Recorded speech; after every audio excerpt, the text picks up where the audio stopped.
Hi friends. क्या आपको भी कोई सर्जरी एडवाइस की गई है जिसको लेके आप काफ़ी स्ट्रेस्ड आउट हैं? मैं समझ सकता हूँ। मैं एक सर्जन हूँ और मैं रोज़ 8-10 सर्जरीज करता हूँ और मेरे लिए बहुत आसान है कि किसी को भी अगर कोई प्रॉब्लम है उसके लिए सर्जरी का रिकमेंड कर देना। लेकिन अगर मैं पेशेंट के पॉइंट ऑफ व्यू से देखूँ तो हाँ, मैं मानता हूँ कि किसी की भी लाइफ में सर्जरी का होना एक काफ़ी बड़ा इवेंट होता है जो उसको काफ़ी बदल देता है। ये सिर्फ पेशेंट का स्ट्रेस नहीं होता बल्कि उसकी जो फैमिली है वो भी काफ़ी स्ट्रेस्ड आउट हो जाती है। तो मन में जो तरह तरह के जो डर होते हैं, कुछ जस्टिफाइड कुछ अनजस्टिफाइड, तो उसके लिए मैं आज आपसे कुछ बात करना चाहता हूँ कि जब भी हमें कोई सर्जरी एडवाइस की जाए तो सबसे पहले ऑब्वियसली आप एक सर्जन चूज़ करते हैं, आप उसके फीडबैक्स लेते हैं और मोस्ट ऑफ द टाइम हमारी फैमिली में या हमारे फ्रेंड्स में कोई हमें जो रिकमेंड करता है, जैसे कि वर्ड ऑफ माउथ पब्लिसिटी बोलते हैं, यूजुअली वो बेस्ट होती है। इसके अलावा जो सर्जन की जो एक्सपर्टाइज़ है, उसके क्वालिफ़िकेशंस हैं और जो उसका एक्सपीरियंस है वो बहुत मायने रखता है। साथ ही ये देखना बहुत ज़रूरी है कि आपका फेथ उस सर्जन के ऊपर कितना है। वो बहुत इंपॉर्टेंट चीज़ होती है क्योंकि eventually end of the day it is all about faith.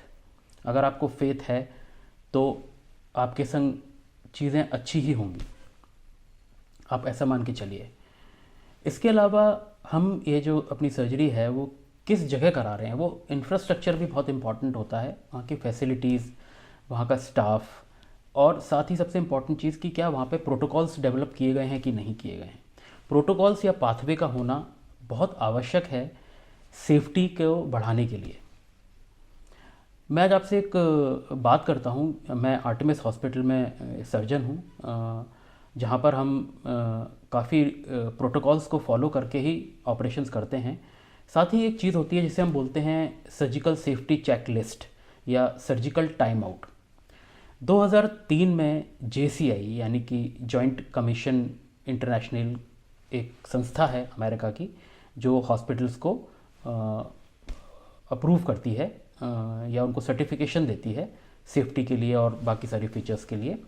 तो आर्टेमिस हॉस्पिटल एक जेसीआई एक्रेडिटेड हॉस्पिटल है जहाँ पे सारे प्रोटोकॉल्स इन प्लेस हैं। और इसका ये मतलब होता है कि जो डिफरेंट टीम मेंबर्स हैं जो आपकी केयर में इन्वॉल्व होते हैं, उन सब की जो सोच है वो अलाइंड होनी चाहिए।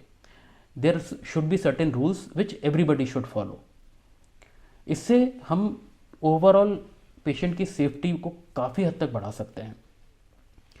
सर्जिकल टाइम आउट एक ऐसी चीज़ है जो हमने बोरो की है एविएशन इंडस्ट्री से, यानी कि जब आप फ्लाइट पकड़ के कहीं जाते हैं तो आपके जो पायलट्स और को पायलट होते हैं उनके पास एक सेफ्टी चेकलिस्ट या सेफ्टी मैनुअल होता है जिसको वो एज अ रूल हर फ्लाइट से पहले चेक करते हैं और कंफर्म करते हैं कि कोई चीज़ मिस तो नहीं हो रही है। तो आज आपसे बात करता हूँ सर्जिकल सेफ्टी चेकलिस्ट की। ये मेरे सामने एक आप देख सकते हो, ये चेकलिस्ट है। तो इस चेकलिस्ट का मायने क्या है? इस चेकलिस्ट में कुछ सर्टेन पॉइंट्स हैं, आप देख सकते हैं। There are 3 important columns here. जो पहला कॉलम होता है वो होता है बिफोर इंडक्शन ऑफ एनेस्थीसिया, यानी कि एनेस्थीसिया से देने से पहले जो टीम है वो कुछ चीज़ों को चेक करती है और वो इसको बोलते हैं साइन इन। साइन इन में सबसे पहले तो ये कंफर्म किया जाता है कि यह सही पेशेंट है कि नहीं, यानी कि जो 3 चीज़ें हैं, wrong patient, wrong surgery, wrong side, इन तीनों को एलिमिनेट करना है। ये तीनों गलतियां नहीं होनी चाहिए। तो उसके लिए सबसे पहली चीज़ है कि पेशेंट से कंफर्म किया जाता है उसका नाम और उसको चेकलिस्ट में चेक किया जाता है उसकी आइडेंटिटी, किस साइट पर सर्जरी होनी है, क्या प्रोसीजर होना है, और पेशेंट की कंसेंट जो उसे अच्छी तरह से एक्सप्लेन कर दिया है सर्जरी के बारे में डिटेल में, और what can go wrong, what can be the complications, और कितना रिस्क है और उसको कैसे करेक्ट किया जाएगा, ये सारी बातें। दूसरे नंबर पे आता है कि जो साइट है, यानी कि आपका अगर राइट साइड का हर्निया ऑपरेट होना है तो उस साइड पे एक मार्क लगा दिया जाता है, चेक मार्क, अगर वो एप्लीकेबल है। गॉल ब्लैडर सर्जरी है तो उसमें क्योंकि एक ही तरफ गॉल ब्लैडर है तो उसमें साइट मार्क करने की ज़रूरत नहीं है। लेकिन अगर लिम्स पे सर्जरी है, खासकर ऑर्थोपेडिक्स में, या फिर हर्नियाज हैं जो दोनों साइड में हो सकते हैं, तो उसमें मार्किंग होनी आवश्यक होती है। दूसरा, उसके बाद आते हैं एनेस्थीसिया सेफ्टी चेक कंप्लीटेड, यानी कि एनेस्थीसिया की जो टीम होती है वो अपने सारे पॉइंट्स चेक करती है। इसके अलावा पल्स ऑक्सीमीटर जो है आपका, जो सैचुरेशन देख रहा है क्या वो लगा हुआ है, सही तरह से काम कर रहा है। इसके अलावा ये देखा जाता है कि does the patient have a known allergy, yes और नो, कोई भी आपकी एलर्जिक हिस्ट्री तो नहीं है। क्या डिफ़िकल्ट एयरवे या एस्पिरेशन की रिस्क है, क्या आपका जो गर्दन है, एनेस्थीसिया वाले इसको असेस करते हैं कि ट्यूब डालने से पहले वो गर्दन का असेसमेंट करते हैं, तो क्या वो एंटीसिपेट कर रहे हैं कि इसमें उनको डिफ़िकल्टी होगी या नहीं होगी, और अगर डिफ़िकल्टी होगी तो उसके लिए जो इक्विपमेंट्स या असिस्टेंस है उसकी अवेलेबिलिटी है, दे चेक इट। इसी तरह ये भी चेक किया जाता है कि क्या ब्लड लॉस की रिस्क है इस सर्जरी में, और अगर है तो क्या ब्लड अरेंज्ड है, ये चीज़ें कंफर्म की जाती हैं। उसके बाद अगले स्टेप में जो ओटी के अंदर जिसको हम बोलते हैं टाइम आउट, जो स्किन इंसिजन से जस्ट पहले किया जाता है, इसमें जो पहला पॉइंट होता है वो यह होता है कि confirm all team members have introduce themselves by name and role, यानी कि हर व्यक्ति जो इस पेशेंट की सर्जरी में इन्वॉल्व है वो अपना नाम लेगा और अपना रोल बताएगा कि वो उसका क्या रोल है। जैसे मैं सर्जरी शुरू करने से पहले बोलता हूँ कि I am doctor Anshuman Kaushal, I am a surgeon and I will be operating on this patient and I will be doing फलाना फलाना सर्जरी, अगर लैप कोलिस्टेक्टमी है या बेरियाट्रिक सर्जरी है। इसी के साथ मेरा जो असिस्टेंट सर्जन होगा वो अपना नाम लेके आइडेंटिफाई करेगा, ऐसे ही नर्स आइडेंटिफाई करेगी अपने आप को अपना नाम लेके, और एनेस्थीसिया के जो डॉक्टर होंगे वो अपने आप को, ताकि टीम में कोहेरेंस हो। उसके बाद surgeon, anaesthesia professional and the nurse verbally confirm patient, site and procedure.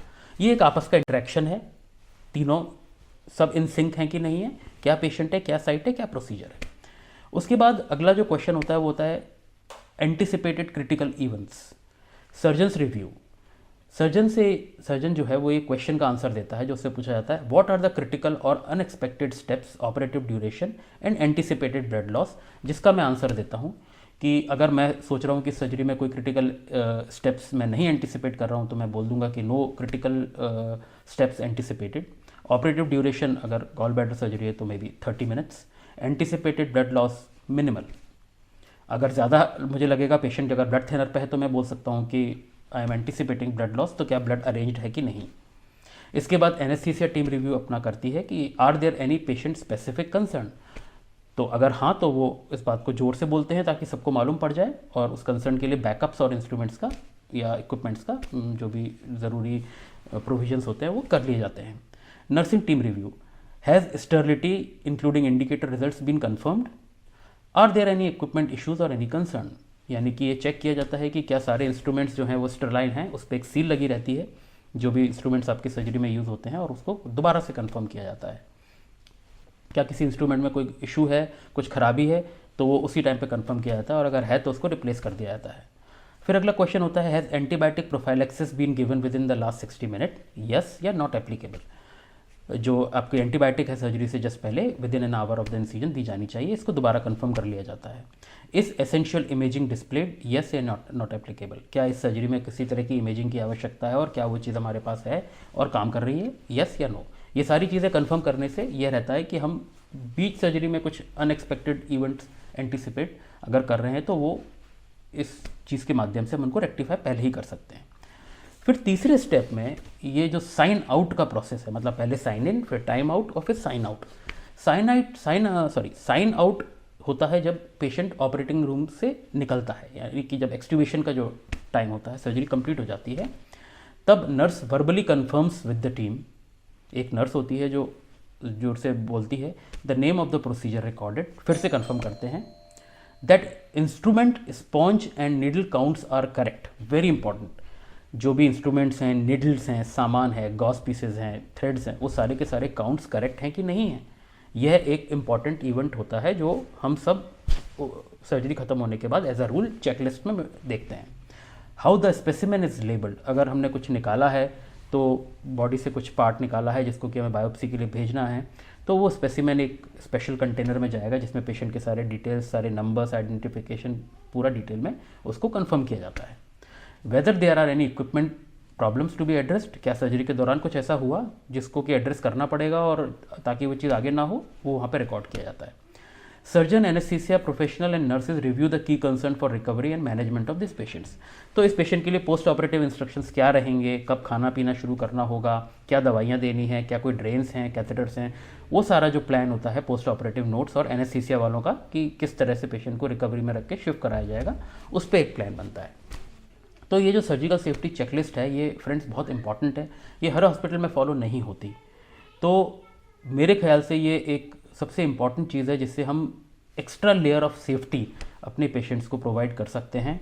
और मैं उम्मीद करता हूँ कि ये जानकारी आपके लिए बहुत इम्पॉर्टेंट है, क्योंकि किसी भी इंसान के लिए जो सर्जरी है वो बहुत ही एक इम्पॉर्टेंट इवेंट है, और जो स्ट्रेस देता है वो we can understand. So we are always there. अगर आपके पास कोई भी इस तरह के सवाल कुछ रहते हैं तो आप आराम से मुझे लिख सकते हैं। और मैं खुद एक सर्जरी से निकल चुका हूँ, लाइफ थ्रेटनिंग कंडीशन से निकल चुका हूँ, तो मैं जानता हूँ कि एज अ पेशेंट जब हमारी सर्जरी होती है, प्लानिंग होती है, हम जब एडमिट होते हैं और जब हमें स्ट्रेचर पे ले जाया जा रहा होता है तो हमें किस तरह के फियर्स आते हैं। और स्पेशली ये फियर आता है कि दर्द होगा, कैसे कैसे मैनेज होगा अंदर जब सर्जरी होगी, या फिर अगर हमें एनेस्थीसिया लगा तो क्या हम इस एनेस्थीसिया से बाहर आ भी पाएंगे कि नहीं आ पाएंगे। तो विश्वास मानिए, साइंस ने बहुत तरक्की कर ली है। We have got amazing drugs and equipments with us along with excellent talent and a dedicated team जो कि पूरे प्रोटोकॉल्स को फॉलो करती है। उम्मीद करता हूँ कि आपको ये जानकारी पसंद आई होगी। मैं अगली बार आपसे जल्दी ही दोबारा मिलूँगा। बाय।